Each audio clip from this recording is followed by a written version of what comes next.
Hola, hola, hola. Vamos a continuar la lectura y estudio de la obra del doctor Sigmund Freud. Llegamos al último texto extenso del volumen 14, un texto que tiene por título Algunos tipos de carácter dilucidados por el trabajo analítico. A ver, déjenme ver. Mi computadora está un poquito lenta, como es su costumbre. Estaba revisando el texto que tenemos por delante. Si bien es un texto relativamente extenso, no se compara con otros textos que ya hemos abordado, no se compara con tres ensayos, psicopatología de la vida cotidiana me refiero, el chiste, su relación con lo inconsciente y mucho menos con la interpretación de los sueños que ocupó dos volúmenes enteros. Este texto tendrá una extensión como de 21 páginas, pero ahorita vamos a abordar únicamente la introducción y la primera parte porque me pareció, eh, me gustaron los títulos de los capítulos. Son tres capítulos, entonces el trabajo de este texto me va a demandar a mí no solo la lectura, sino también la organización en una lista de reproducción. Aquí está el título: Algunos tipos de carácter dilucidados por el trabajo psicoanalítico. Cuando yo dije analítico, tal vez, y creo que fue lo que dije, me refería a psicoanalítico. Ajá. Un texto de 1916. Voy a omitir las eh, ediciones en alemán, las traducciones en castellano, únicamente diré que fueron hechas por Ludovico Rosenthal, y Ludovico Rosenthal tradujo el título de este trabajo. Ay, miren, también lo tradujo Luis López Ballesteros en 1968. Rosenthal le puso por título Algunos tipos característicos revelados por el psicoanálisis, y Luis López Ballesteros, otro famoso traductor de la obra de Freud del alemán directamente al español, le puso por título Varios tipos de carácter descubiertos en la labor analítica. Dice James Strachey: estos tres ensayos se publicaron en el último número de 1916 de la revista Imago. El tercero de ellos, a pesar de ser el más breve, ha tenido tanta repercusión como cualquiera de los otros escritos no médicos de Freud, puesto que echó una luz totalmente nueva sobre los problemas de la psicología del delito. Es verdad, es verdad. Y les voy a compartir, con esto finalizamos la introducción de James Strachey. Fíjense, los títulos de estos ensayos me parecieron tan deliciosos que los voy a separar y vamos a abordar a detalle cada uno. El primero se llama Las excepciones, quiere decir la gente que se considera la excepción en todo. Ajá. Ah, no, es que eso le pasa a todos, a mí no. Si el 90% de los matrimonios terminan en divorcio, yo voy a ser ese 10%, por ejemplo, ¿no? Si el 99% de los consumidores de una droga se hacen adictos, yo voy a hacer ese 1%, por ponerles un ejemplo. El capítulo 2, los que fracasan cuando triunfan. ¿Cómo? Efectivamente, hay gente que no tolera el triunfo. Y esto vamos a hablar ya en el segundo video, un tanto acerca de la cultura de la autoayuda, un movimiento cultural que sin duda en el cual no se inserta el psicoanálisis por las razones que vamos a ver, pero que está absorbiendo a la psicología. Una psicología que se aproxima a la función del ser humano como social, es decir, nosotros somos seres exitosos, buenos, funcionales, en la medida que nos integramos a la sociedad, lo cual es imposible. Pero eso ya lo veremos a fondo en el segundo video, los que fracasan cuando triunfan. Y número 3, es delicioso el título, y va a ser el video o tal vez el texto, definitivamente el texto más corto, tal vez el video más largo, no lo sé. Capítulo 3, los que delinquen, es decir, los que cometen un delito por conciencia de culpa, es decir, aquellas personas que se sienten culpables No saben por qué y recurren al delito como una forma de alivio emocional. Ah, ¿verdad? Por eso voy a separar este texto, que en realidad es un texto pequeño para los estándares de Freud, en tres, en tres videos. Este primero, entonces, les voy a compartir una pequeña introducción de Sigmund Freud y el capítulo 1, las excepciones. Ajá. Dice la introducción, son palabras ya del doctor Freud. Cuando el médico lleva a cabo el tratamiento psicoanalítico de un neurótico, ahorita hablamos, su interés en modo alguno se dirige en primer término al carácter de este, es decir, de este neurótico, no de yo ni de ustedes, de aquel neurótico que se somete a sí mismo al psicoanálisis. Y ahorita hablo un poquito más al respecto. Dice el texto, mucho más le interesa averiguar el significado de sus síntomas, las mociones pulsionales que se ocultan tras ellos y que por su intermedio se satisfacen, y las estaciones del secreto camino que ha llevado de aquellos deseos pulsionales a esos síntomas. Pero la técnica que le es forzoso obedecer al analista lo obliga pronto a dirigir su apetito de saber primeramente a otros objetos. Nota que su investigación es puesta en peligro por resistencias que el enfermo le opone, poquito a poquito. Y le está permitido imputar, es decir, atribuir tales resistencias al carácter de este, es decir, del enfermo, del neurótico. Y entonces ese carácter cobra primacía en cuanto a su interés. Ok, todavía no es toda la introducción, son 2 párrafos, les acabo de compartir el primero, pero tiene tantos detalles y lo voy a repetir poco a poco. Ajá.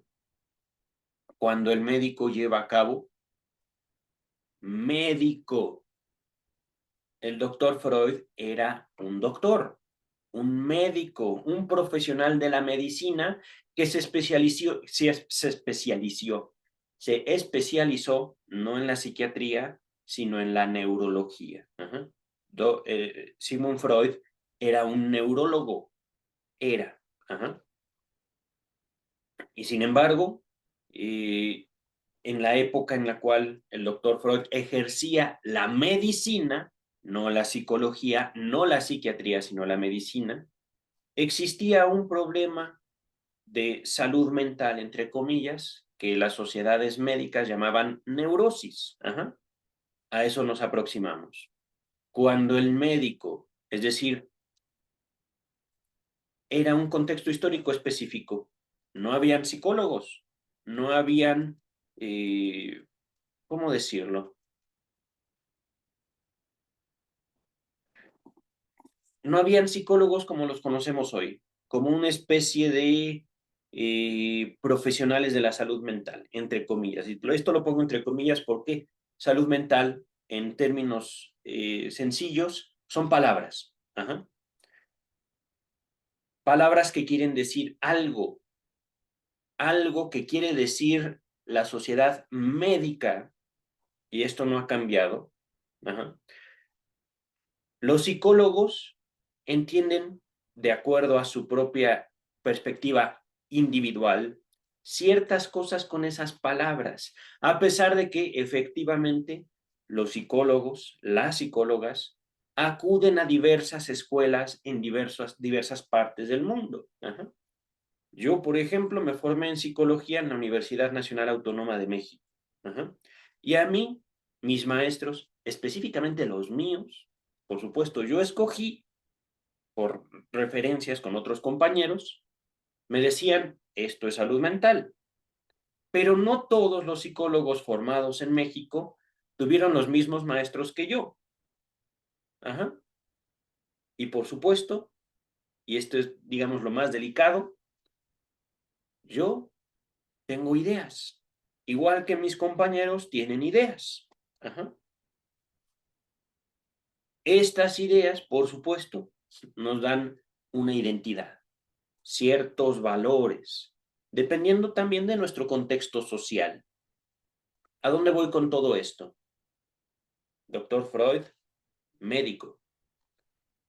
Y aún así, el hecho de que el doctor Freud tuviera la formación en medicina, una formación muy estricta, una formación históricamente sobresaliente, es decir, no que fuera él, que sí era muy inteligente, pero se formó a los pies, es decir, recibió la medicina de las mentes más geniales de su época.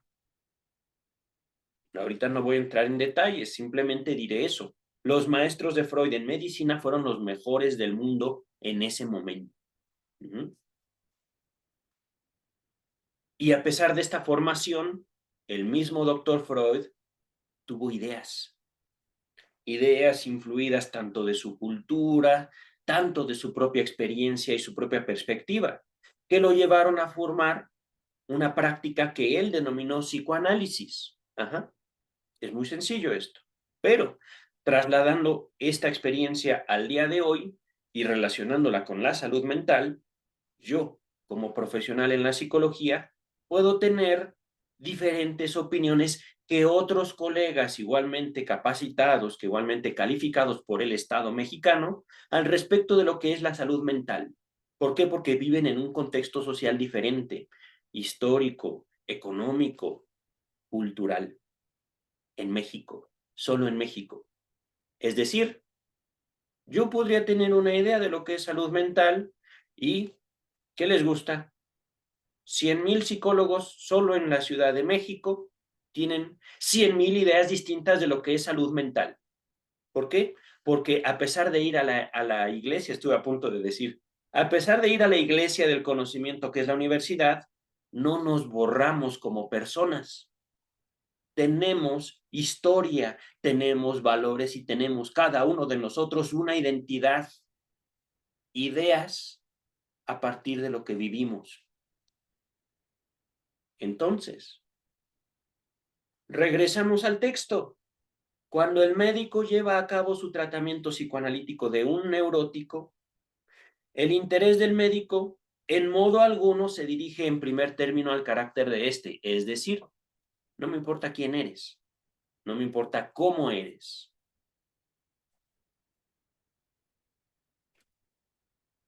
Les podría nombrar que en mi formación universitaria, que no fue lo mismo, yo no encontré el psicoanálisis en la universidad, sino fue después, pero en la universidad los maestros en mi plan de estudios, de acuerdo también a su propia experiencia y sus propias opiniones, porque también son personas, no son máquinas, son personas, los maestros universitarios, ponían particular énfasis en lo que se denomina o se nombraba teorías de la personalidad. Ajá. Y por supuesto, dentro de estas teorías de la personalidad, se hablaba del psicoanálisis, pero el psicoanálisis no es todo, nos decían en la universidad. Y hasta cierto punto es verdad. Ajá. No podemos decir que lo que escribió el doctor Freud sea absolutamente todo, pero es una perspectiva. Uh-huh. Y en esta perspectiva, de acuerdo a su propio contexto histórico, el doctor Freud decía, bueno, yo como médico voy a estar más interesado cuando tengo contacto con mis pacientes neuróticos, no tanto en cómo son ellos, sino, ahorita continuamos con el texto, lo que le importaba al doctor Freud, mucho más le interesa al médico que practica el psicoanálisis con neuróticos, averiguar el significado de sus síntomas. Fíjense ahí nos detenemos otra vez. El psicoanálisis es investigar el significado de un síntoma. En el caso del doctor Freud, tenía la ventaja de que su comunidad médica, el tiempo en el cual él vivió, reconocía un problema llamado neurosis, entre comillas. Ajá. Quiere decir, un médico recibió un paciente, no lo entendía, y sin embargo podía observar que en él, en ella, habían síntomas corporales o sociales. Es decir, cosas que el paciente o la paciente mostraba en su cuerpo, podrían ser incluso síntomas de enfermedad, pero una enfermedad que no cedía por el tratamiento médico, o podría ser, y ahí empieza lo social, que el mismo paciente iba al médico, pero no para seguir sus indicaciones. Entonces, ¿para qué va? Hay un síntoma. Ustedes y yo podemos estar enfermos de gripe. Tomamos un antigripal. Algunos simplemente iremos a la farmacia a comprar el antigripal. ¿Para qué ir con el médico a que nos diga necesitas un antigripal cuando nosotros ya lo sabemos? Ajá. Y sin embargo, había gente en 1914, desde 1890 y tantos, que es cuando el doctor Freud empieza su práctica médica, que van al médico a no seguir las indicaciones. Podríamos decir, es que eso no tiene sentido para nosotros, para los pacientes sí. Entonces, repito, el médico que practicaba el psicoanálisis, influido por el doctor Freud, es decir, la primera escuela psicoanalítica del mundo, de la historia, el médico tenía que, o la doctora, la médico, sí se dice médico, no se dice médica, ¿verdad? La doctora, que practica el psicoanálisis, buscaba averiguar, saber qué significaba para el paciente, para la paciente, los síntomas que él o ella manifiestan. Un significado dentro, digámoslo así, de un sistema autodeterminado. Es decir, yo soy yo, ustedes son ustedes. Y no necesitamos compartir significados. Es decir, nosotros, ustedes y yo, somos distintos. Y en nuestra formación individual del mundo, lo que nosotros hemos hecho del contacto con nuestros cuidadores, algunos son padres o madres, hermanos, hermanas, con la vida que nos rodea, con el lenguaje, hacemos o formamos también una relación con nosotros mismos, con nuestro cuerpo, con nuestras emociones. Es en ese universo en el cual quiero englobar la noción de identidad, en el cual podemos hablar de un significado, el subjetivo, el personal, lo que significa algo para mí. Y por supuesto, esto sería como algo que yo podría rescatar de mi análisis, es decir, a partir de mi análisis puedo yo decir, yo soy un ser que otorga significados. Repito, el significado lo doy yo en mi vida. Así como ustedes darán significado a todo en su vida. Es un universo de posibilidades, donde ciertamente entre dos universos distintos podría, a pesar de compartir palabras, nunca haber un contacto, nunca haber esa búsqueda de significado de un universo específico. Eso es lo que carece la psicología influida justamente por la autoayuda. Es decir, todos somos felices, todos somos contentos, valores universales, todos sí los compartimos. Pues no. Porque hablando solo del amor,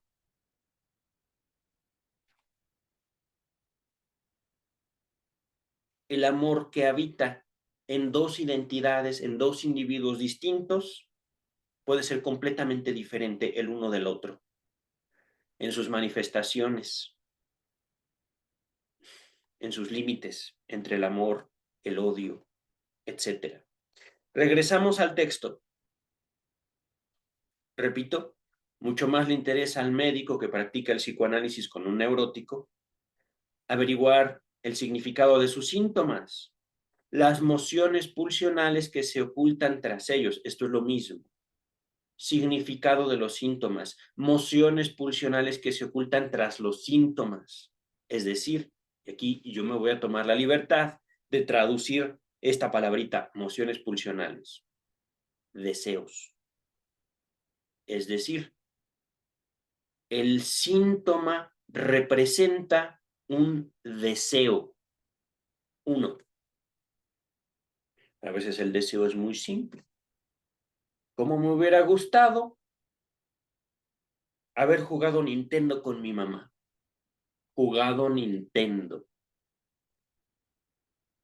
En otras palabras, tener una actividad específica con mi mamá, un juego, pero nunca se dio, nunca. Ajá. Cuando se habla de una moción pulsional, y por supuesto también dentro del contexto del psicoanálisis, la gente tiende a pensar, es que no, moción pulsional es una forma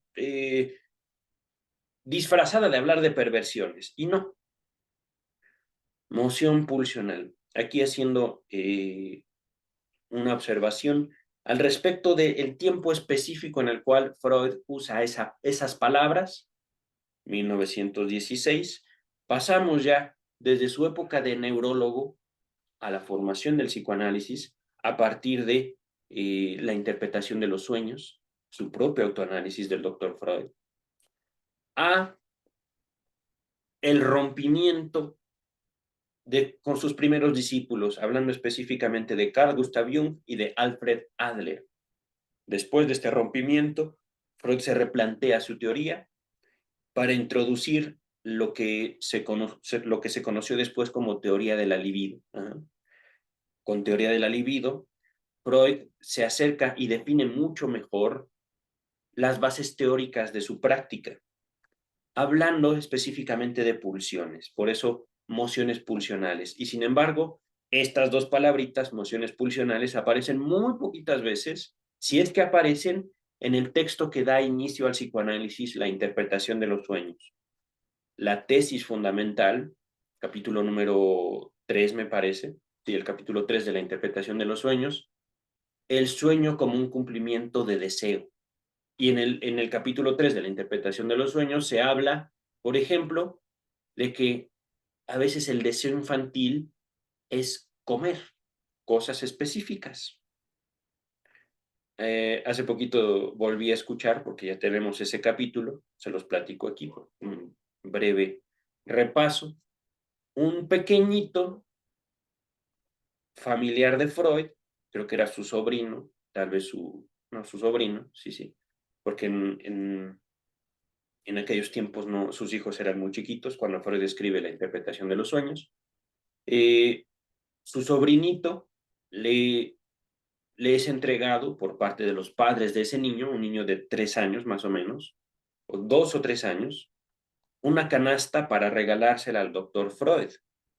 Y cuando el niño le da la canasta, no la suelta, se agarra de la canasta. Y el doctor Freud, es mi cumpleaños, es mi canasta. El niño termina cediéndole la canasta, pero el mismo niño sueña, según el testimonio de los padres de ese niño, por la verbalización, y es decir, el niño despierta de su sueño y les dice a sus papás, en mi sueño yo me comía las fresas o cerezas, no me acuerdo, unas frutillas. Entonces, repito el texto, después de este breviario. Al médico le interesa conocer el deseo que se oculta tras el síntoma de un paciente, de una paciente neurótico o neurótica. Ajá. Repito, Mucho más le interesa averiguar el significado de sus síntomas, las mociones pulsionales que se ocultan tras ellos y que por su intermedio se satisfacen. ¡Auch! ¡Auch, doctor Freud! Ya le pasó encima literalmente a la humanidad entera. Es decir, aquí hay una señalización del carácter de la enfermedad en general. Bueno, enfermedad en general, cuando nosotros como humanidad usamos la enfermedad para manifestar algo. Es decir, replanteando el texto, los neuróticos, las neuróticas, en tiempos de Freud, y podemos presumir, aquellos individuos que hoy como neuróticos podrían ser nombrados fácilmente, pero que las cúpulas médicas no se dan permiso a ellas mismas de nombrar como neuróticos, manifiestan o bien hacen uso de enfermedades, de limitaciones, de aquello que se esconde tras la salud mental o tras la enfermedad mental, como una forma ya sea de adaptarse a la vida, a sus condiciones específicas de vida, o bien para darse un gusto. No voy a trabajar. ¿Por qué? Porque me enfermé del estómago. Qué curioso. No vayas a trabajar. No voy a trabajar porque me enfermé de la gripe. ¿Ok? No voy a trabajar, no voy a trabajar, no voy a trabajar, no voy a trabajar, etcétera, etcétera, etcétera, etcétera. ¿Me explico?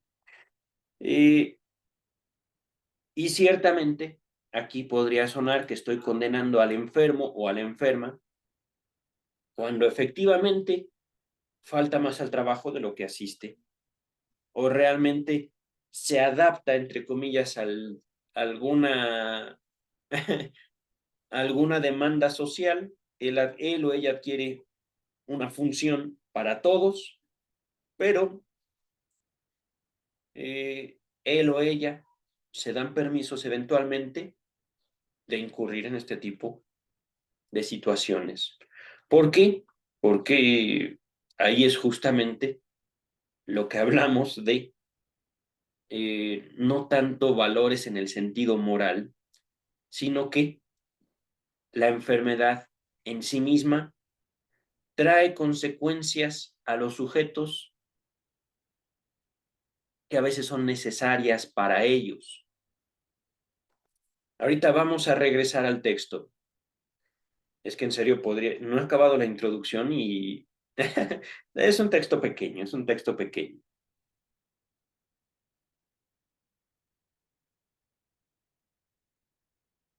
A ver.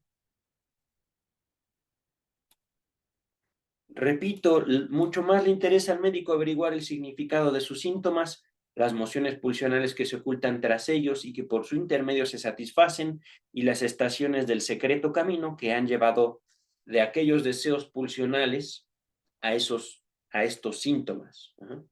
¿Cómo se forma un síntoma? Aquí podríamos decir que en eso consistía el psicoanálisis y en eso también consistía para Freud, y solo para Freud, bueno, para sus discípulos, la terapia psicoanalítica. Estas palabras, terapia psicoanalítica, pasaron a través del curso de la historia y a partir de la muerte de Freud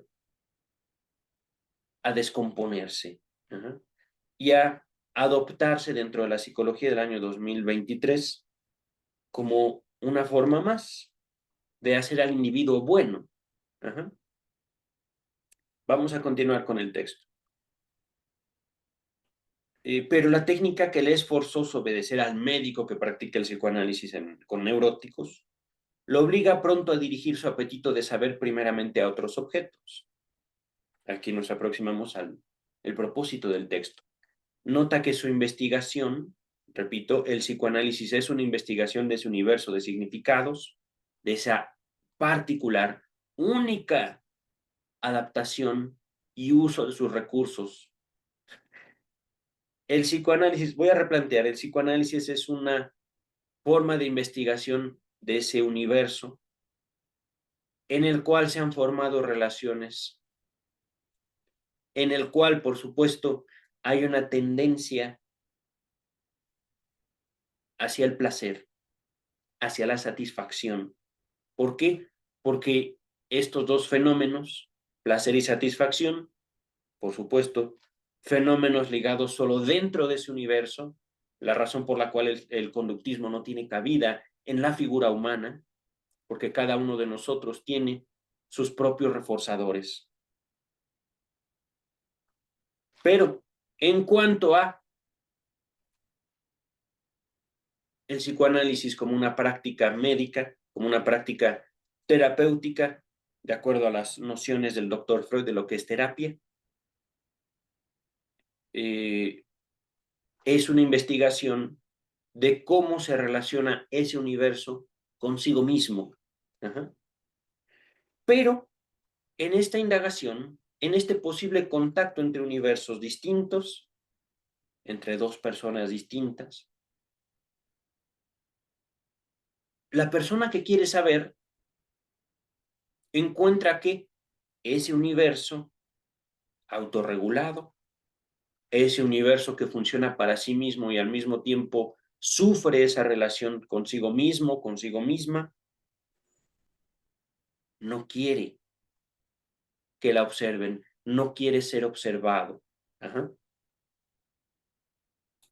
Y la pregunta es, ¿por qué? Repito, nota que su investigación es puesta en peligro por resistencias que el enfermo le opone y le está permitido imputar o atribuir, señalar dentro de ese universo del enfermo, de la enferma, tales resistencias al carácter de éste. Entonces ese carácter cobra primicia en cuanto a su interés, es decir, ¿por qué no quieres hablar? ¿Será acaso que piensas que te quiero controlar? Pues sí. Entre otras cosas, vamos a ver las formaciones de estas resistencias. Ajá.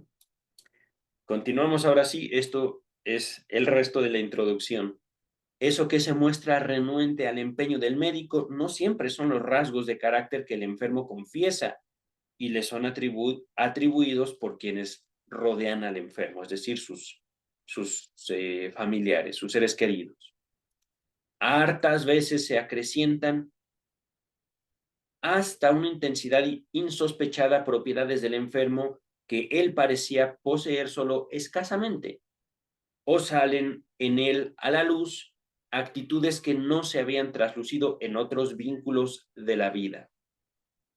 En estas líneas que siguen, nos ocupamos de describir y reconducir a su origen algunos de estos sorprendentes rasgos de carácter. Fíjense, aquí me surge una pregunta. ¿Somos realmente nosotros lo que podemos ver de nosotros mismos? ¿Soy lo que yo le entrego a mis amigos, lo que yo le entrego a mi familia, a mis hermanos, a mis padres? ¿Soy realmente yo lo que le entrego a mis amantes, a mis parejas? ¿Yo qué soy de todos estos? Ajá. ¿Mí mismo o mi contacto social? ¿Soy lo que yo le entrego a mis jefes? ¿Qué soy de todo eso? Todo o, y esto es algo específico del psicoanálisis, ¿en cuanto a qué? El psicoanálisis no como una práctica reguladora, no como una práctica que obedece el concepto de salud mental. Repito, esto no lo adquirí en la universidad y esto se los comparto así libremente, no hay por qué ocultarlo. A partir de mi propio análisis, puedo yo señalarme a mí mismo como un sujeto que atribuye significados, es cierto, pero que atribuyo significados donde encuentro placer o por medio de los cuales yo encuentro placer. Y eso, el poder yo verbalizar esto, a mí me da un poder impresionante en mi propia vida.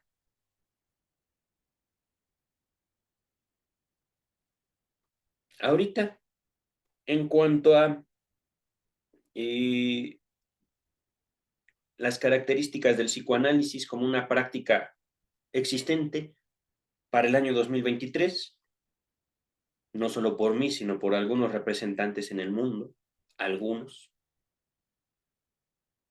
les podría señalar que el psicoanálisis no pretende regular, no pretende llevar al sujeto, al paciente, al enfermo o enferma, a lo bueno, a la salud, porque eso de lo bueno o la salud no lo determinamos nosotros como analistas. Y es aquí donde, al contrario de las prácticas terapéuticas psicológicas, depositamos sobre los pacientes, sobre los analizantes, la responsabilidad de su propia vida. Aquí, por supuesto, hay un juego de poder en el cual los analizantes intentan depositar en el analista una noción de tú toma decisiones por mí en mi vida, cosa que por supuesto muchos terapeutas, no todos de ellos psicólogas, psicólogos, no todos estos terapeutas fuera, digamos, en el contacto social, tienen formación profesional en psicología, pero muchos de los psicólogos sí comparten ese ideal. Ah, bueno, yo tengo mi título en psicología, sé mejor que tú lo que es mejor para ti en tu vida. Y entonces tienes que obedecerme porque tengo un título. Aquí está mi título. Cosa que, por supuesto, muchos pacientes abrazan, pero no con la intención de decir gracias y no con la intención de mejorar su vida. Es que esto es tan complicado como delicioso, hablando de los deseos de aquellas personas que dicen mi vida es un asco, ten mi vida, aquí está es mi vida, está en tus manos. Silencio, silencio, silencio. Oye, tú que estás haciendo algo con mi vida, eres un asco. Tú eres lo peor de persona. Te odio.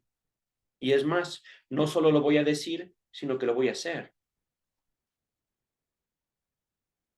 Y en el momento en el cual, por supuesto, cuando uno despierta esta realidad a partir del contacto con el psicoanálisis, eso me ocurrió a mí, pero bien puede ser que la vida se imponga a aquellos profesionales inocentes que buscan imponer sus propios ideales, sus propios valores en la vida de otro, de otra.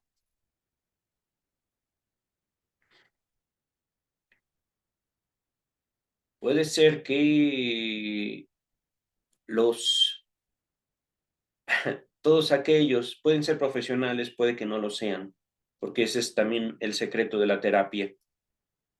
Para ser terapeuta simplemente basta nombrarse como tal.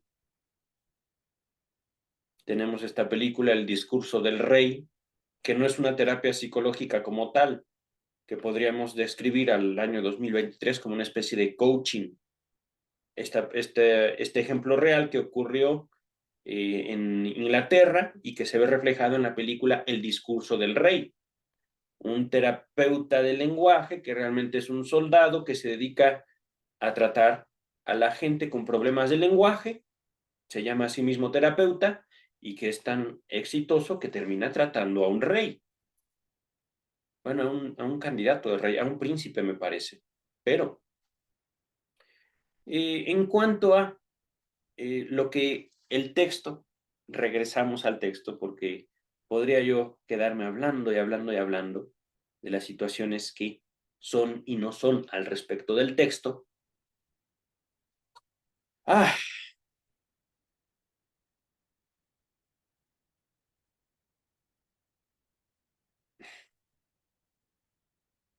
miren, es que me quedo yo con la insatisfacción a veces de no seguir esos cursos de pensamiento, que a mí me son tan deliciosos. Tenía un podcast, el cual he descuidado, pero que también siendo sinceros, el darme yo estos permisos dentro de los textos me ha resultado tan, pero tan satisfactorio. Por supuesto, esta satisfacción que yo me doy con los videos o a través de estos videos podría no estar a gusto con ustedes, no sentirse ustedes a tono con estos comentarios, a veces muy extensos.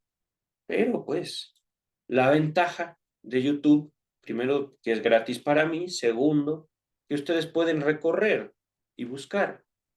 Aquí retomamos el texto, por ejemplo, y pueden ya, en un momento dado, buscar un comentario, buscar el texto en general y dedicarse solo a eso. Capítulo 1. Las excepciones. El trabajo psicoanalítico se ve una y otra vez enfrentado a la tarea de instar al enfermo a que renuncie a una ganancia de placer fácil e inmediata. Entonces, doctor Freud, una pregunta. Yo no viví el psicoanálisis con mi analista, no una psicóloga, no una psicoterapeuta, no, una analista, como una forma de dominio hacia mi persona. Ella no me quiso dominar. ¿Usted sí lo hacía, doctor Freud? ¿Usted buscaba dominar a sus pacientes? Repito, el trabajo psicoanalítico se ve una y otra vez enfrentado a la tarea de instar al enfermo, de invitar al enfermo a que renuncie a una ganancia de placer fácil e inmediata. ¿Para qué? Yo pregunto. Por supuesto, ustedes también pueden preguntar. Caja de comentarios. No es que deba renunciar, dice el texto, al placer en general. Quizás a ningún hombre pueda alentárselo a eso. Y aún la religión tiene que fundar su reclamo de abandonar el placer terrenal, prometiendo a cambio la concesión de un grado incomparablemente más alto de placer superior en un más allá. Entonces, doctor Freud, explíqueme una cosa. ¿Es su psicoanálisis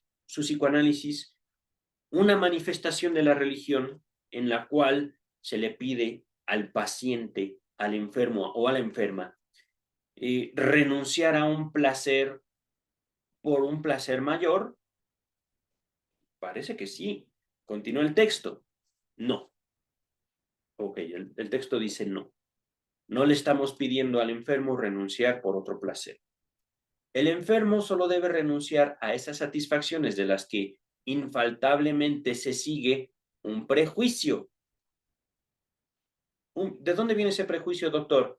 ¿De la sociedad o de uno mismo? Vamos a ver. Solo debe privarse por un tiempo y aprender a trocar esa ganancia inmediata de placer por una más segura, aunque pospuesta.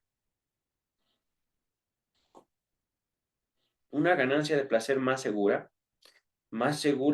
¿para quién? ¿Para usted, para el paciente o para la sociedad? Vamos a ver. Dicho en otras palabras, debe realizar bajo la guía del médico ese avance desde el principio del placer hasta el principio de realidad por el cual el hombre maduro se diferencia del niño. Ok, he ahí la práctica de una moral. ¿A qué me refiero con esto? Un deber ser. Hasta cierto punto justificado, hasta cierto punto. Es decir, bajo, en mi experiencia como ser humano adulto, sobre mí recaen ciertas demandas sociales sobre mí.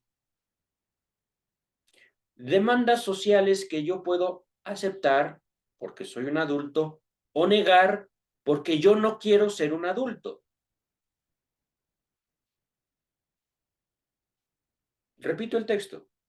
Debe el paciente realizar, bajo la guía del médico, ese avance desde el principio del placer hasta el principio de realidad. Ajá. ¿Y qué nos garantiza que el médico no esté peor que yo como paciente? ¿Quién nos garantiza al año 2023 que ese psicólogo, psicóloga, psiquiatra, por su título, solo por su título, tenga la realidad en la mano y sepa decir, efectivamente, es que eres un inmaduro, es que eres una inmadura, ya madura, por favor?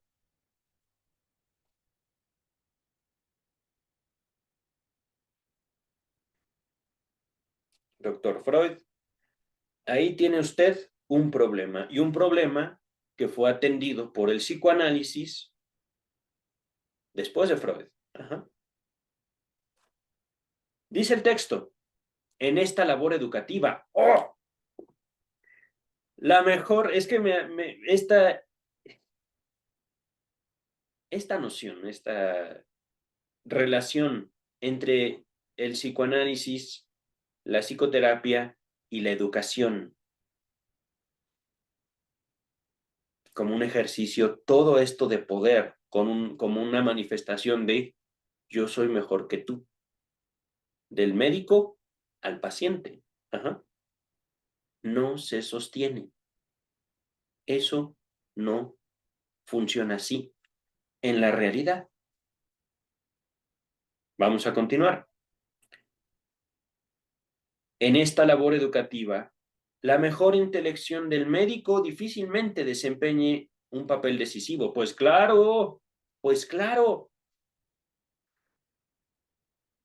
les he expuesto razones. Yo vengo con usted porque tengo un problema que quiero que usted atienda de determinada manera porque usted es médico. ¿Y quiere que yo le cuente quién soy? No, punto. A mí no me interesa, por ejemplo, dejar de enfermarme médicamente. A mí no me interesa estar sano porque entonces yo tendría que eh, responder a esas demandas que recaen sobre mí, de parte de mi mujer, de parte de mis hijos, de mis jefes, de mis maestros, etcétera, etcétera, etcétera, etcétera, etcétera, de mis amigos. Ajá. El deseo, el peso del deseo, poquito a poquito se va manifestando eh, una formación distinta, una imagen distinta. Ajá. Continúa el texto. Eh, en esta labor educativa, la mejor intelección del médico difícilmente desempeñe papel decisivo, es decir, no les van a hacer caso.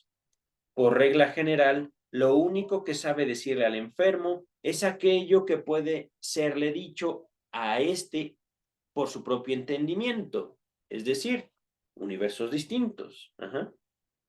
Enfermo, médico, enfermo en su mundo de significados, enfermo bajo el propio dominio de su vida, y el médico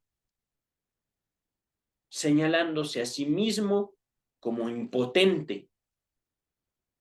El verdadero origen de la noción médica de salud mental es esa impotencia médica frente a individuos que son dueños de sus vidas.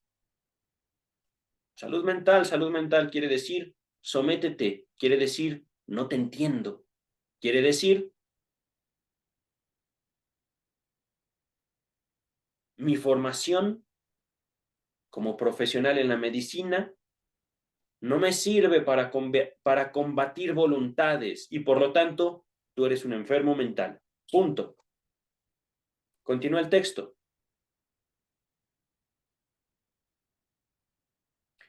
Pero no es lo mismo saber algo dentro de sí, del médico, y oírlo de parte del otro. Ahí coincido con usted, doctor Freud. El médico asume el papel de ese otro eficaz. Se sirve de la influencia que un ser humano puede ejercer sobre los otros. Bueno, doctor Freud, esa influencia no la determina el médico, la determina el paciente, la determina el enfermo.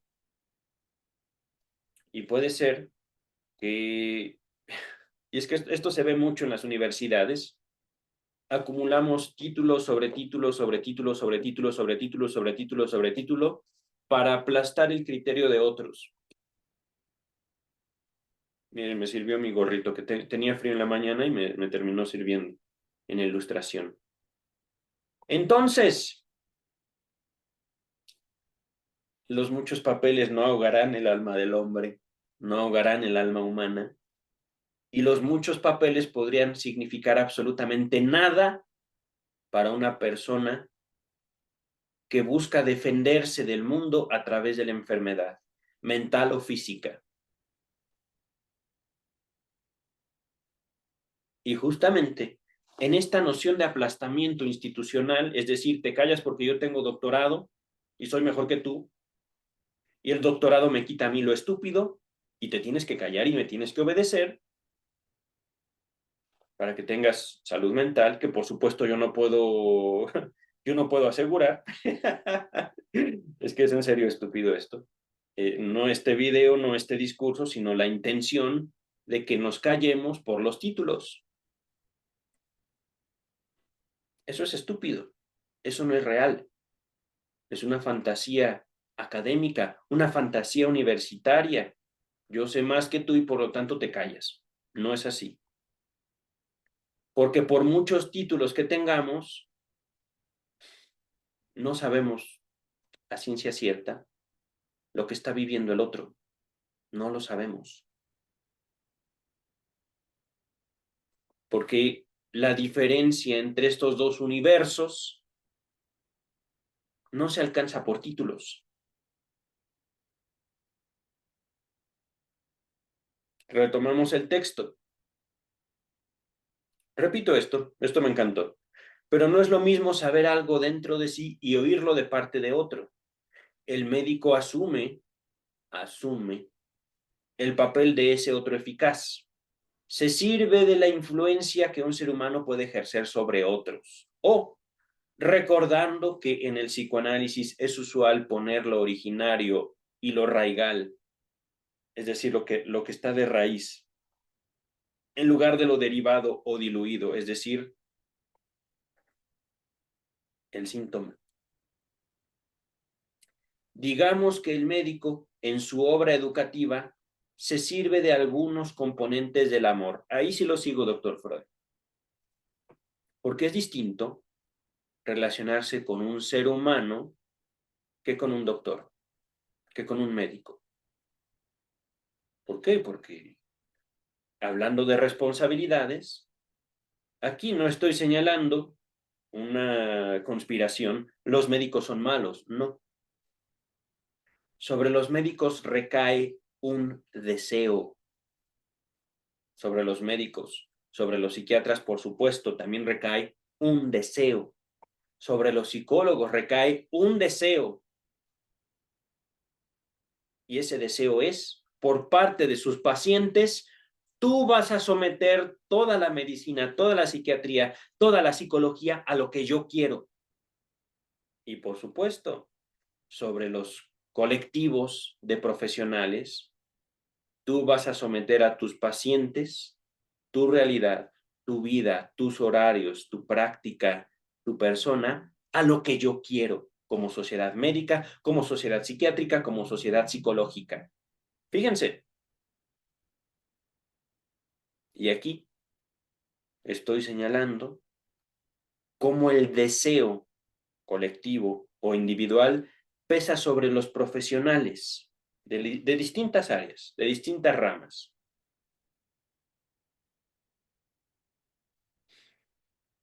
Colocando aquí a los profesionales como seres humanos que son.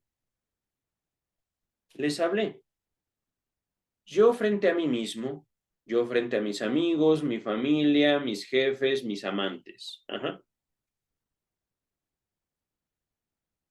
Todos estos, incluido el deseo que yo tengo hacia mí mismo, es decir, lo que yo me demando a mí, influyen en mí. Pesan estos deseos sobre mí. Y por supuesto, hay deseos que pesan sobre ustedes.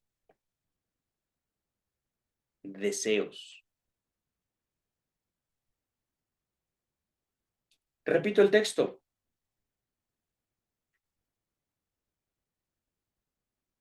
El médico en su obra educativa se sirve de algunos componentes del amor.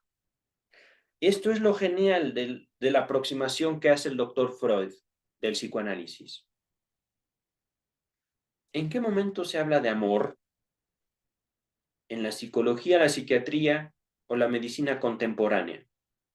De hoy, año 2023. Y el amor es tan universal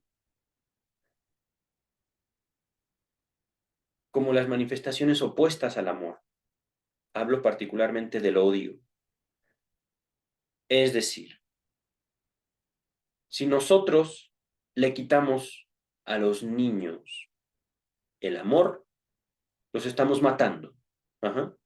Y si nosotros le quitamos a la humanidad esa manifestación contraria al amor, que es el odio, la humanidad no tuviera la forma que tiene hoy. Es decir, odiamos porque amamos. Y a veces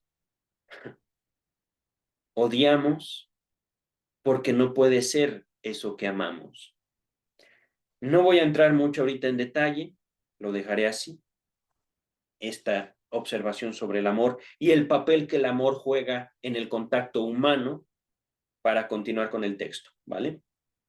Es probable que en semejante posteducación no haga sino repetir el proceso que, en general, posibilitó la educación primera.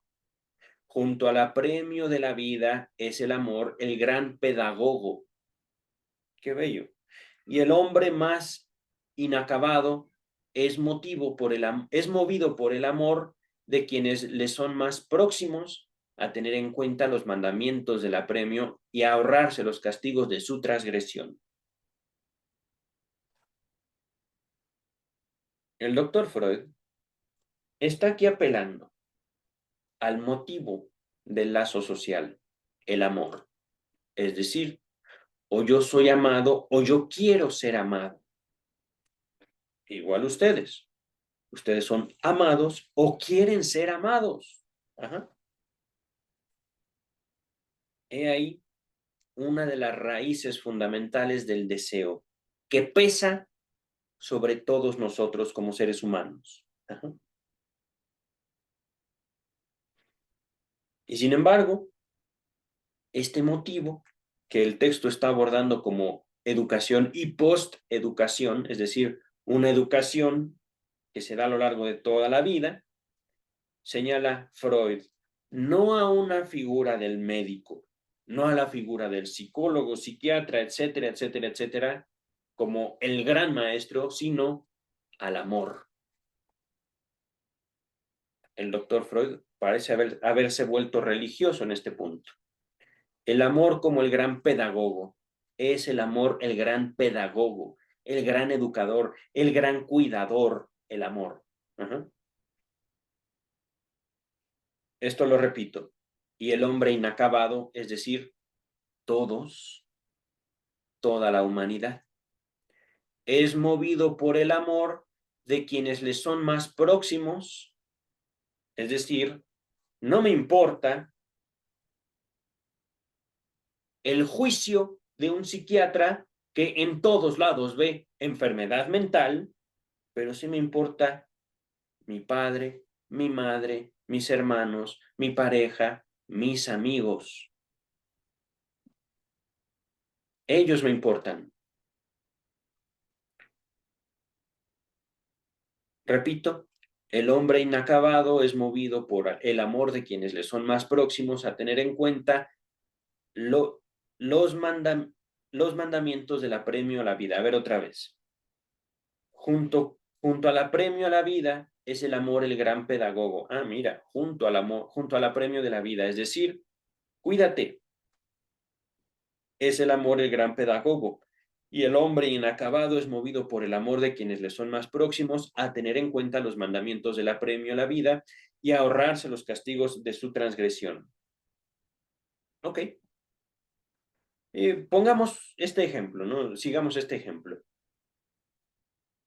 El hecho de que yo voluntariamente vaya y coma los tacos más sucios que encuentre y me enferme del estómago y al día siguiente o toda la semana no pueda ir a trabajar y que esto yo lo haga ocultando mi voluntad de no ir a trabajar. Es decir, pobrecito de mí, me volví a enfermar otra vez de lo mismo, dice el doctor Freud. Oye, pero, ok, un alimento sucio o de vez en cuando no podemos controlarlo cuando comemos en la calle. Ok, te enfermaste, cuídate. Apremio de la vida, cuídate. Ajá. Oye, es que otra vez me volví a alcoholizar. Oye, es que otra vez me volví a enfermar de la garganta por estar fumando. No te quieres cuidar, ¿verdad? No hay ese apremio a la vida, ¿verdad? ¿Por qué? Mira, la verdad es que no quiero trabajar. O la verdad es que me enamoré de una compañera o de un compañero. O me enojé con mi jefe o con mi jefa por esto y por esto y por esto. La verdad es, y la verdad es subjetiva. Esa es la verdad que más pesa en la vida de todos nosotros, junto con el amor. Que a veces el amor es el motivo por el cual el amor y el odio, los motivos emocionales, el querer o el rechazar, por los cuales nosotros nos enemistamos con la sociedad. Voy a continuar con el texto. Si el enfermo se exige así una renuncia provisional a alguna satisfacción placentera, a ver otra vez, si del enfermo se exige así una renuncia provisional, temporal, momentánea, a alguna satisfacción placentera, un sacrificio, una aquiescencia, a aceptar por un tiempo un sufrimiento a cambio de una finalidad mejor, o aún solo la decisión de someterse a una necesidad que vale para todos, se tropieza con individuos que con alguna motivación particular se revuelven contra esa propuesta. Yo me lo imagino así. Tienes una infección, necesito ponerte un antibiótico y para esa infección solo hay esta inyección, solo está este medio, pero tú no quieres inyectarte. ¿Qué hacemos? Esto, aunque parezca muy sencillo, es un problema severo de las sociedades médicas. ¿Cómo cuidar a quien no quiere cuidarse? Por eso le señalo otra vez, no es que yo señale que detrás de la salud mental hay una conspiración para acabarnos, no.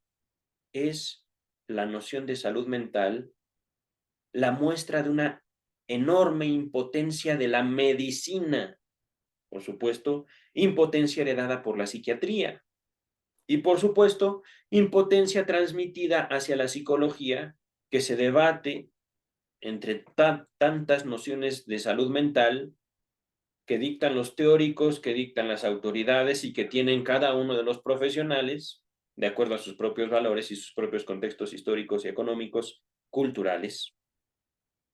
¿Qué? Ah, unirnos todos, absolutamente todos, en contra de un individuo al que no le importamos, resulta inútil. ¿Me explico? Y hablando aquí, yo como profesional de la psicología. Sin embargo, he aquí la aportación que puedo hacer a partir de mi propio análisis, a partir de mi estudio de la obra de Freud y a partir de mi contacto con mi analista.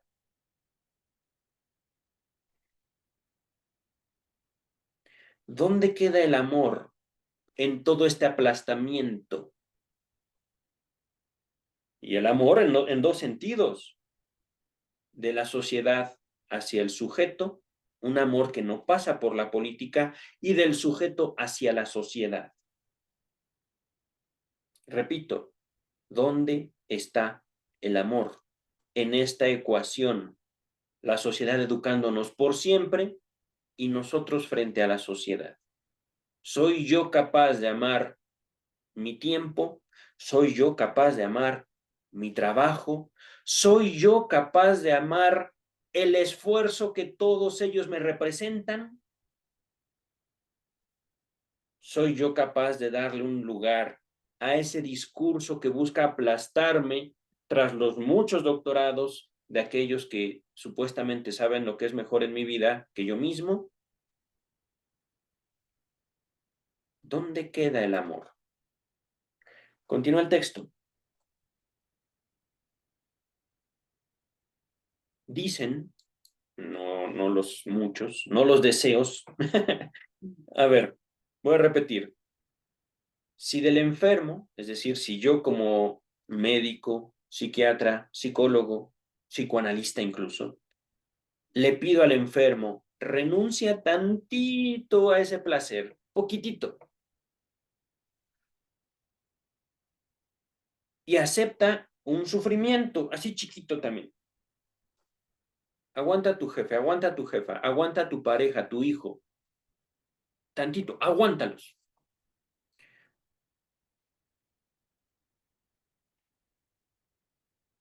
A ver, otra vez, aquí está. O a un solo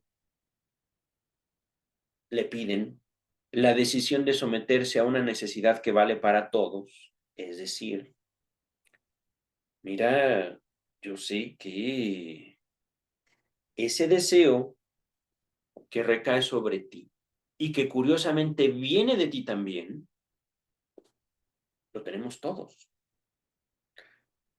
Hasta cierto punto todos nos odiamos a nosotros mismos. Hasta cierto punto.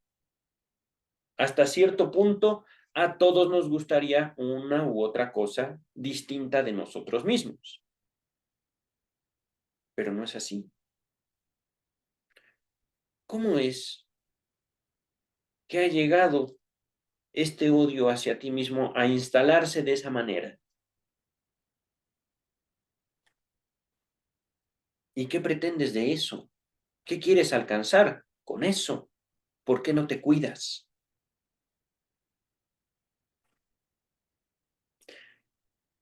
Se tropieza con individuos, dice el texto, que con alguna motivación particular se revuelven contra esa propuesta.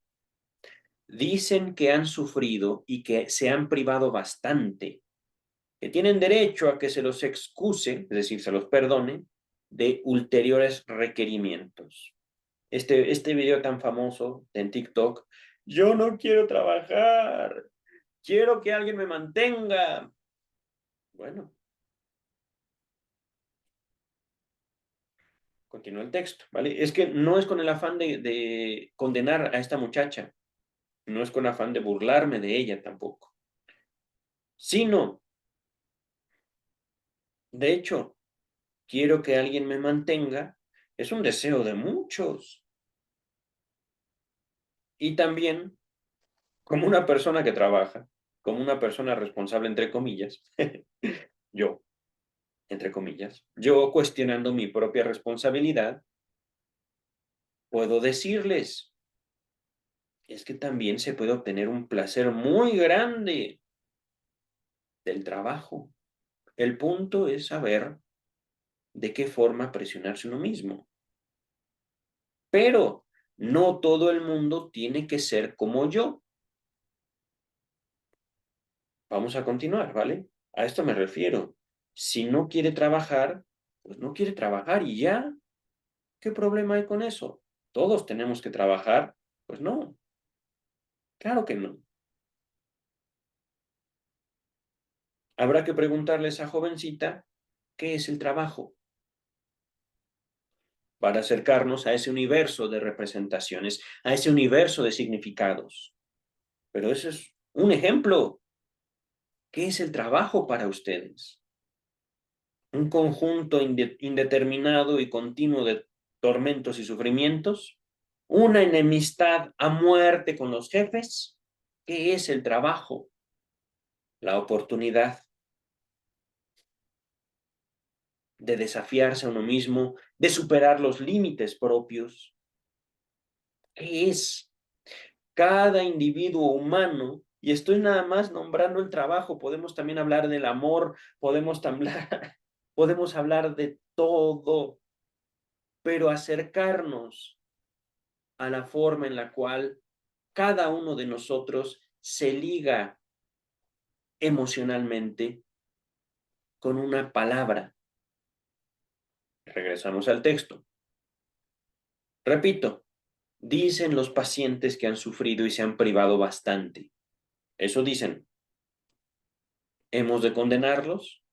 Vamos a continuar. Que tienen derecho a que se los perdone de ulteriores demandas. Dice el texto requerimientos, pero podemos decir demandas. Es decir, yo ya no quiero más demandas sobre mí, más peticiones sobre mí. Y está bien. Que no se someten más a ninguna necesidad desagradable, pues ellos son excepciones y piensan seguir siéndolo. Aquí yo les pongo el ejemplo de esta muchacha que apareció en redes sociales, yo no quiero trabajar, pero no con el afán de decirles ella está mal, porque tiene que trabajar, ¿no?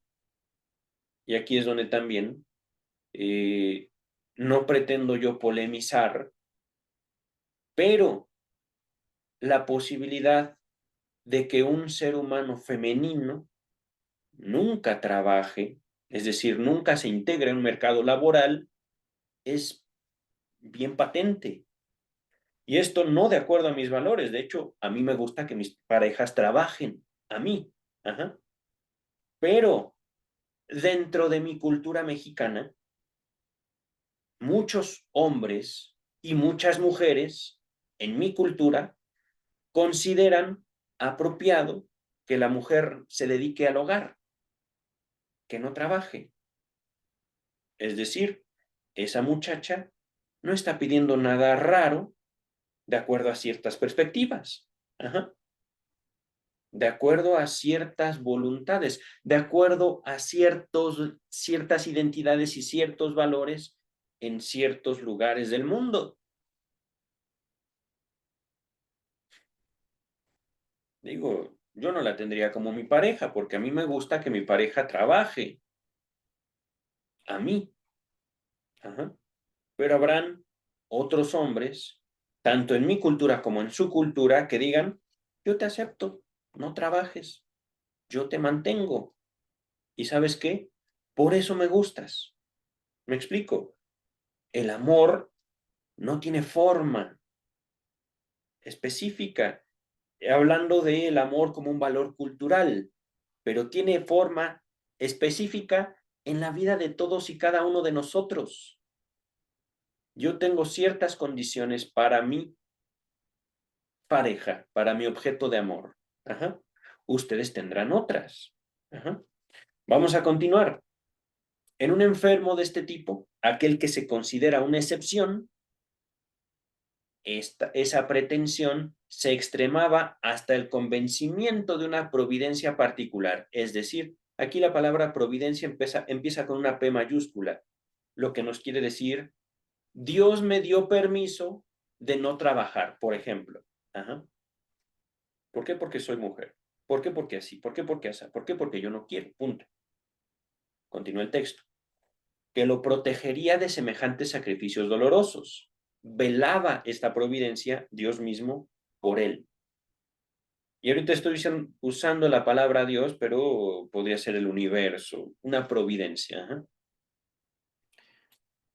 Continúa el texto. En contra de certidumbres interiores que se exteriorizan con esa fuerza, los argumentos del médico nada consiguen, pero también su influencia fracasa al comienzo, por lo cual se ve llevado a rastrear las fuentes de que se alimenta ese dañino prejuicio. Ya lo vi, doctor Freud. Quiere usted someter la voluntad del otro. Quiere usted que se cuiden. Pero esa es también la magia de la vida,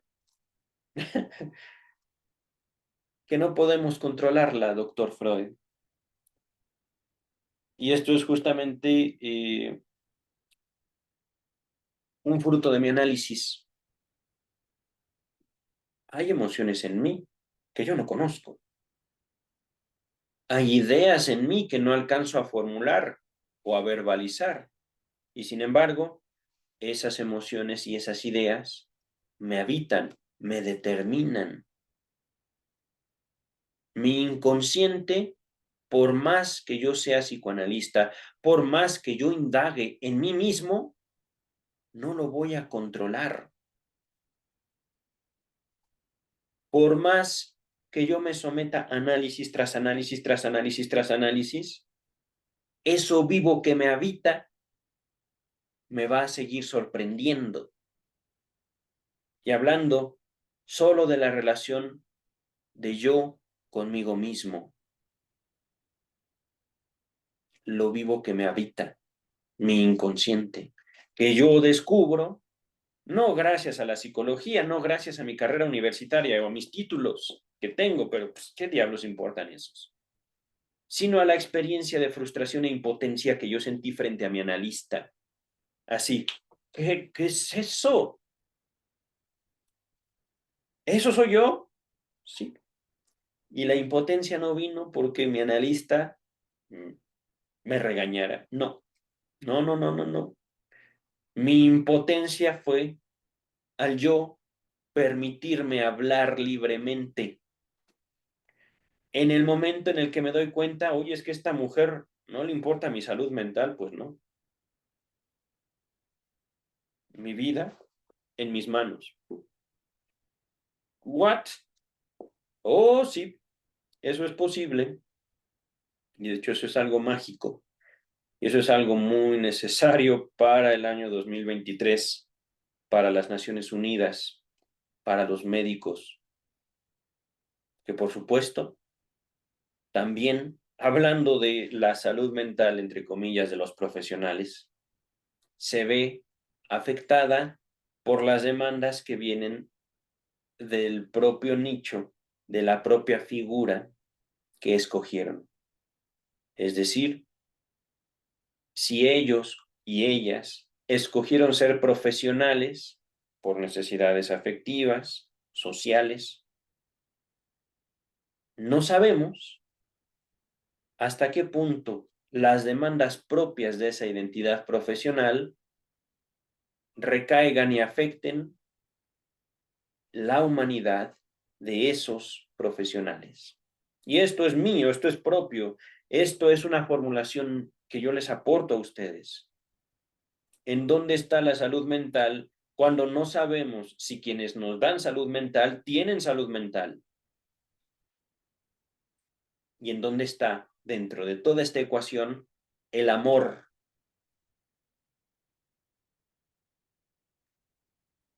El amor por las diferencias. Regresamos al texto. Ahora bien, es cosa segura que cada cual querría presentarse como una excepción, entre comillas, y reclamar privilegios sobre los demás. Pero, precisamente por eso, hace falta un fundamento particular que no se encuentra en todas partes para que el enfermo realmente se proclame una excepción y se comporte como tal. Puede alegar más de uno de tales fundamentos. A ver, puede alegar más de uno de tales fundamentos. Puede alegar, entiendo que podría argumentar o contraargumentarse, podría, es que no, perdón, pero aquí es donde se levanta una resistencia mía, es decir, esto lo encuentro estúpido. ¿Por qué debatirle a alguien que se considera importante? ¿Qué gano yo como profesional en decirle a una persona, eres una estúpida, eres un estúpido? Todos sufrimos, a todos nos duele. No te quejes. Sigue. ¿Qué gano yo con eso? Así estoy entendiendo esta palabra, puede alegar más de uno de tales fundamentos, es decir, el enfermo presenta argumentos y nosotros podemos contestar. En los casos indagados por mí se logró revelar una peculiaridad común a esos pacientes. En sus, se destacan las siguientes palabras, más tempranos destinos de vida. ¿Qué quiere decir, doctor Freud? Su neurosis se anudaba a una vivencia o a un sufrimiento que los habían afectado en la primera infancia, de los que se sabían inocentes y pudieron estimar con un injusto prejuicio inferido a su persona. Es decir, estos pacientes que se creen la excepción porque en algún momento de su infancia, y eso es ahí donde lo encuentro estúpido a usted, doctor Freud, vamos a contraargumentar,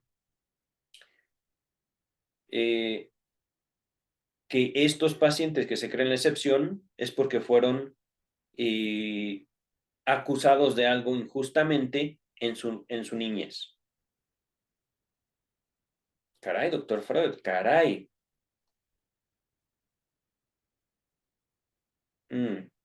Vamos a continuar. Aquí estoy teniendo una gran desilusión yo hacia Freud, porque ciertamente eh, a mí el psicoanálisis no me fue transmitido como un ejercicio de poder. Es decir, yo no viví el psicoanálisis como un te voy a someter. Y al contrario, cuando yo presento una noción de, sí, la voy a escuchar a usted, doctora. No, no, no, no, no. Eso no es así. De eso no se trata este tiempo, esta relación que compartimos usted y yo. Y no son palabras textuales de Menalista, pero era el sentido de toda la relación. Tu vida está en tus manos. Y eso es algo terrible, porque al menos cuando nosotros somos ayudados por alguien, podemos atacar a ese alguien cuando las cosas no salen como nosotros la queremos. Pero el hecho de, eh, y aquí es donde también me detengo por resistencias, aquí es donde yo no quiero verme, pero también a esto me mueve el trabajo del doctor Freud. Cuando nosotros vemos que estos errores, que estas excepciones no son sino formas en las cuales nosotros manifestamos nuestra voluntad, entonces no hay forma de ocultarnos hacia nosotros mismos. No hay forma de escondernos para justificar mi ataque hacia el otro. ¿Me explico? Hablando yo de mí, yo de mi propia experiencia analítica. Es decir, aquellos profesionales de la psicología que me están viendo con el propósito de rescatar algún valor para su propia práctica, cuídense ustedes de esos pacientes que se someten, porque puede ser que no se sometan para buscar su salud mental, sino que se sometan para encontrar razones por las cuales atacarlos a ustedes después. Y de eso no se habla en la formación profesional de la psicología y tampoco se habla en el bendito Código Ético del Psicólogo Mexicano. No se habla, ya lo leí todo, allá lo tengo. Continuamos. No, es que el código ético es una falacia increíble. El código ético de la psicología mexicana. El código ético es victimizar al paciente eternamente, pero por supuesto no se preocupan por la figura del profesional. No hay en el código ético ninguna noción de tengan cuidado con los pacientes, no la hay.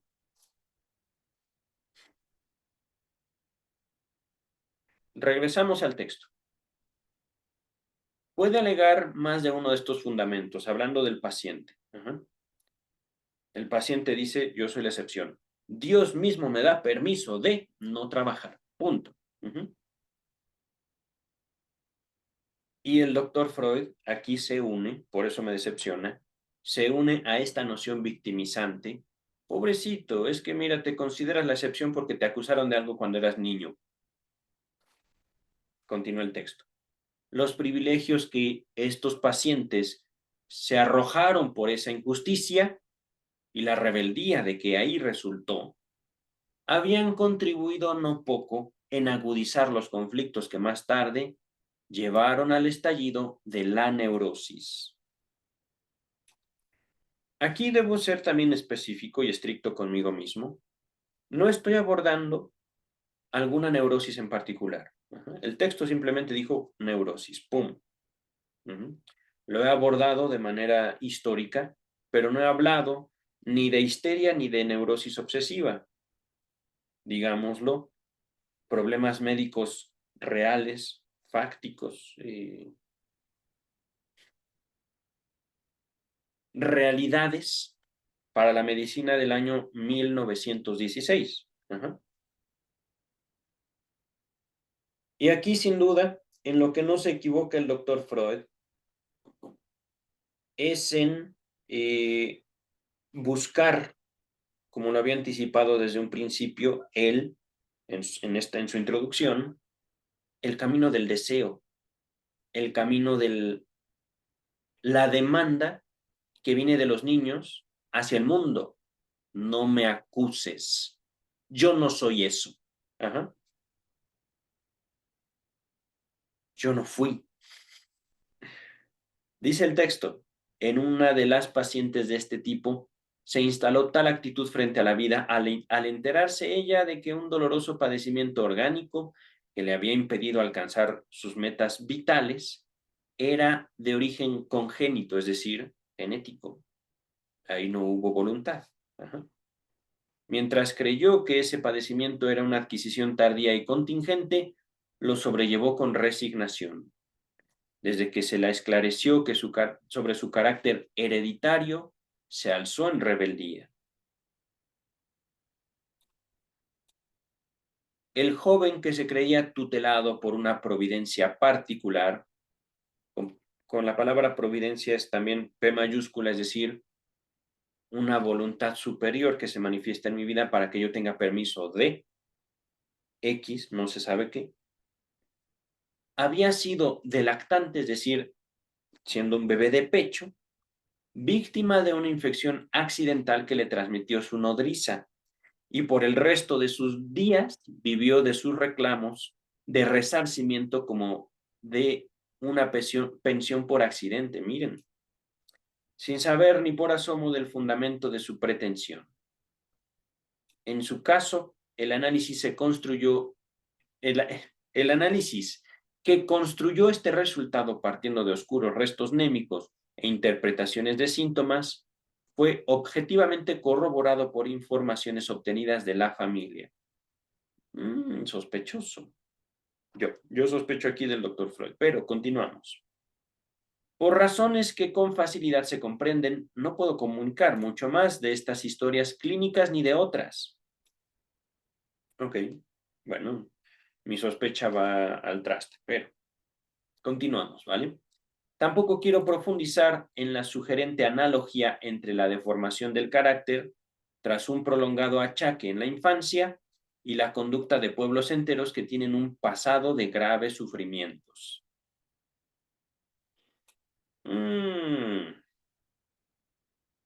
Este texto no me está gustando, doctor Freud, pero no porque tenga usted esas lagunas en su explicación, sino porque usted se aproxima mucho a, lo voy a poner desde mi cultura, un padrino de AA que quiere lo mejor para sus discípulos de un grupo de autoayuda. Ajá. Y esto, les soy sincero, es una impresión que me causa este texto.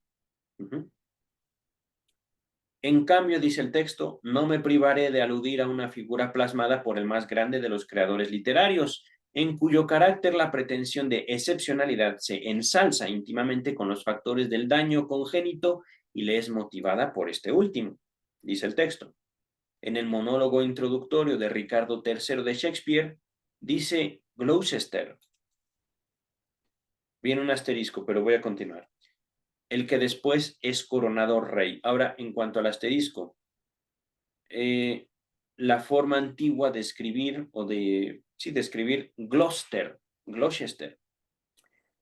Gracias, Stretch. Estas notas a pie de página, es como, gracias, tenía suma necesidad de saber eso. Dice el texto, mas yo, que no estoy hecho para traviesos deportes, ni para cortejar a un amoroso espejo, yo que con mi burda estampa carezco de amable majestad para pavonearme ante una ninfa licenciosa. Yo, cercenado de esa bella proporción, arteramente despojado de encantos por la naturaleza, deforme, inacabado, enviado antes de tiempo al mundo que respira, a medias terminado, y tan renqueante y falto de donaire, que los perros me ladran cuando me paro ante ellos. Puntos suspensivos. Y pues que no puedo actuar como un amante frente a estos tiempos de palabras corteses. Estoy resuelto a actuar como un villano y odiar los frívolos placeres de esta época. Aquí puedo identificar algo. Un intercambio, una economía. Y esto es también donde yo me separo de esta aparente noción freudiana de yo sé lo que es mejor para ti. Ajá. Gracias al estudio de la teoría de la libido, puedo yo destacar. Se están dando un permiso. Ok. El sufrimiento que ellos padecieron de niños los motiva a otras posiciones frente a la vida. Ajá. Y aquí debo destacar un sufrimiento que no es automático. Es decir, no podemos señalar que todos los niños no hayan sufrido. ¿Cómo decirlo?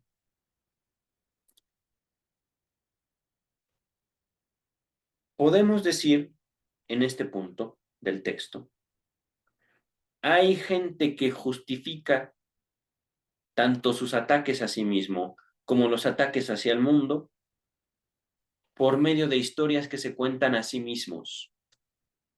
Y en eso está justamente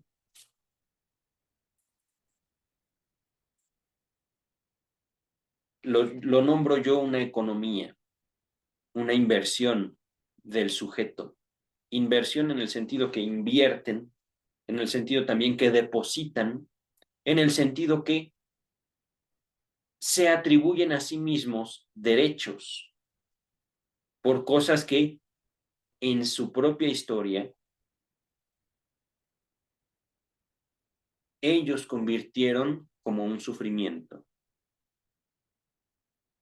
O ellos se relacionan con esas vivencias a través del dolor, del sufrir y un dolor injusto.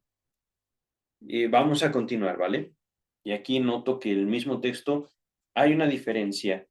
En un principio es una acusación falsa, una acusación injusta hacia un niño. Ajá. Y el niño dice, no, yo no fui. Eso yo no soy.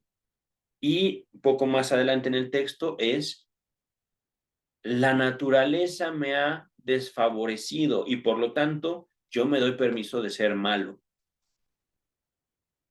Ok, ok.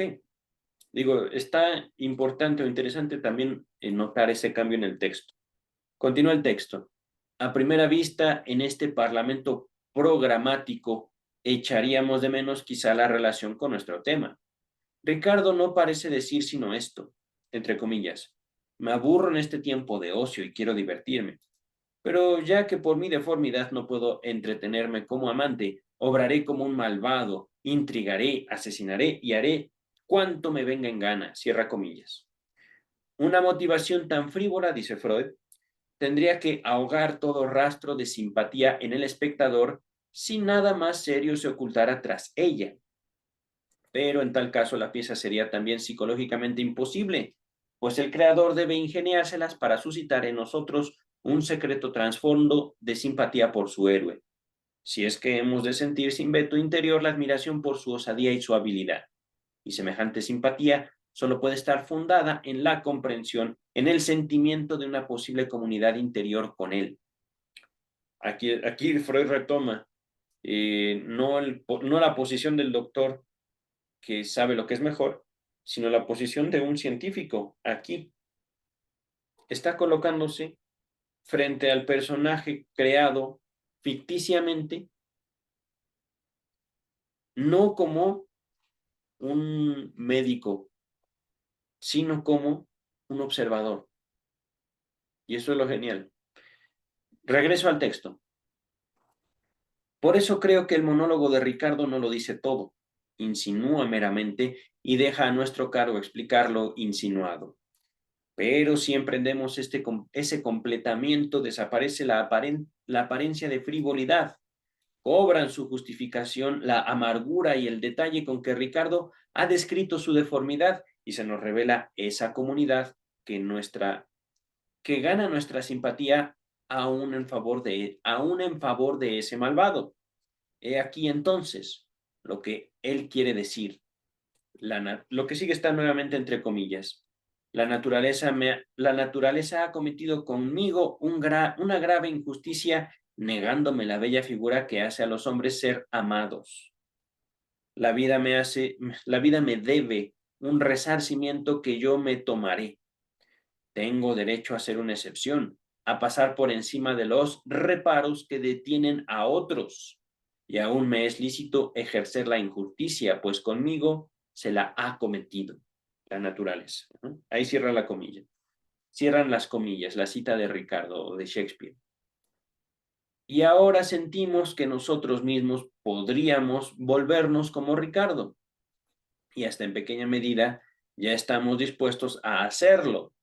Ricardo es una magnificación gigantesca de este aspecto que descubrimos también en nosotros. Creemos tener pleno fundamento para poner mala cara a la naturaleza y al destino a causa de los daños congénitos y sufridos en la infancia. Exigimos total resarcimiento por tempranas afrentas a nuestro narcisismo, a nuestro amor propio. ¿Por qué la naturaleza no nos ha agraciado con los dorados bucles de Butler, la fortaleza de Sigfrido, la frente levantada del genio o el noble perfil del aristócrata? ¿Por qué nacimos en una casa burguesa y no en el palacio del rey? Eso de ser hermosos y distinguidos lo haríamos también como todos aquellos a quienes ahora tenemos que envidiar. Pero en el arte del creador es una fina economía que no haga proferir a su héroe en alta voz y hasta el final todos los secretos de su motivación. Así nos compele a completarla, apela a nuestra actividad espiritual, apartándola, no sé por qué leí ahí espartano. Repito, y esto queda para mí, yo que me estoy viendo, apartar, espartano, mi autoanálisis, damas y caballeros.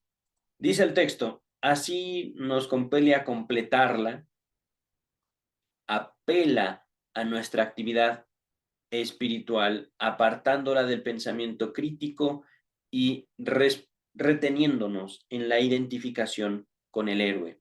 Está aquí Freud describiendo lo genial que hizo Shakespeare con su personaje Ricardo III, al cual Shakespeare nos hace amar a pesar de ser una persona vil. Los misterios del amor, damas y caballeros. Pero ahí también se explica, uní la palabra espiritual con apartándola. Y también no es poco hablar de la influencia de Esparta, no solo en mí, sino en mi lectura de Freud. Espiritual apartándola. Voy a repetir esto. Así el autor nos compele a completar la economía del héroe, digámoslo así, la forma en la cual Ricardo III se aproxima a la vida. Así nos compele a completarla. apela a nuestra actividad espiritual apartándola del pensamiento crítico y reteniéndonos en la identificación con el héroe. Un chapucero, en su lugar, un chapucero es como un berrinche, un reclamo. Ajá. En su lugar, vertiría en expresión consciente. Chapucero no es el acto de un chapucero, es una persona quejosa, una persona que le busca provocar lástima, que también me hizo recordar a algunas personas que denominé en su momento amigos, que luego ya yo mismo abandoné.